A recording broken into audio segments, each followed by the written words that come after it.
भावानं तुम्हाला काही एक गोष्ट दाखवा म्हणलो बघा. या पेट्रोल पंप आहे बघा, हे पेट्रोल पंप. तर इकडल्या देशामध्ये ना पेट्रोल पंपवर वॉशिंग सेंटर असते, ऑइल चेंज करायचं असते, या हे पेट्रोल भरायचं आहे ना, त्याच्या मागे नाही का गाडी नाही का रिपेअर होते. आणि ते समोर जे हिरवं दिसायला नाही तुम्हाला, हिरवं बोर्ड, ते नाही का बकाला हवं म्हणतात, दुकान हवं. तर बघा पेट्रोलचा रेट काय चालू आहे. दोन प्रकारचं पेट्रोल भेटायला येतं. डिझेल तर अवेलेबल नाही. एक 95 आहे आणि एक 91 आहे. 91 ₹2.18 आहे आणि 95 नाही का ₹2.33 बा. तर म्हणता हे रिअल आहे बरं का, रुपये नव्हं. आणि इथं इकडं साईडला नाही का कॉफी शॉप असते.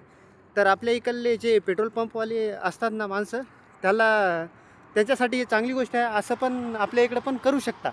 म्हणता गाडी धुवायचं, पुन्हा हे पेट्रोल पंप, इथं कॉफी शॉप, दुकान, पुन्हा ऑइल चेंजचं, पुन्हा इथं गॅरेज बी आहे. असं आपण करू शकतो आपल्या इकडं.